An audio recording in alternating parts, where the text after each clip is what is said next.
صوبائی وزیر بلدیات housing town planning Saeed Ghani کی زیر صدارت ڈیولپمنٹ کاموں کے حوالے سے ایک اجلاس کا انعقاد کیا گیا۔ اجلاس میں additional chief secretary Syed Khalid Haider Shah, project director Malir express way Niaz Soomro, project director mega project اندرون سندھ عبد الغنی، ڈی جی کے ڈی اے شجاعت حسین و دیگر موجود تھے۔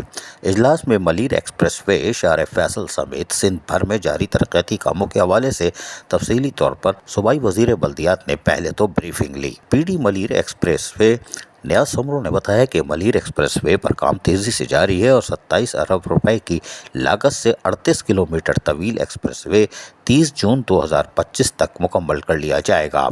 صوبائی وزیر نے ایکسپریس وے کے حوالے سے تفصیلات معلوم کی اور کہا کہ ہماری کوشش ہونا چاہیے کہ ایکسپریس وے کی جو 6 انٹرچینج میں سے جو مکمل ہوتا جائے وہاں پر عام ٹریفک شروع کیا جا سکے۔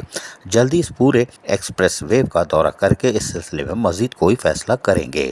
صوبائی وزیر بلدیات سعید غنی نے مزید کہا کہ ڈی اے کے تحت 92 جاری اسکیمیں بشمول شارع فیصل کی بیوٹیفیکیشن کی اسکیم کے حوالے سے بھی اب رپورٹ جلد جمع کرا دی جائے۔ ڈی جی کے ڈی اے نے بتایا کہ یہ اسکیم 2 سالہ ہے اور اب اس اسکیم میں مزید کچھ چیزوں کا اضافہ وزیر اعلیٰ سندھ کے ساتھ ہونے والی میٹنگ میں ہو چکا ہے، جس کے بعد اس کی ریوائز اسکیم بھیجی گئی ہے۔ شارع فیصل بیوٹیفیکیشن کی اسکیم کے حوالے سے جلد ہی ایک علیحدہ اجلاس بلا کر تمام صورتحال کا جائزہ لیا جائے گا۔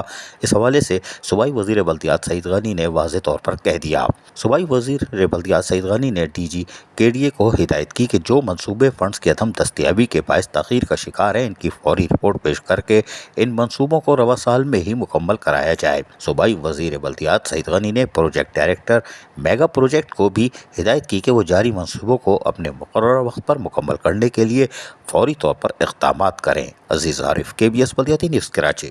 ایسی ہی خوبصورت ویڈیوز فیوچر میں حاصل کرنے کے لیے ریڈ بٹن پر کلک کر کے اور بیل آئیکن کو پریس کر کے ہم سب کے سبسکرائبر بننا مت بھولیے۔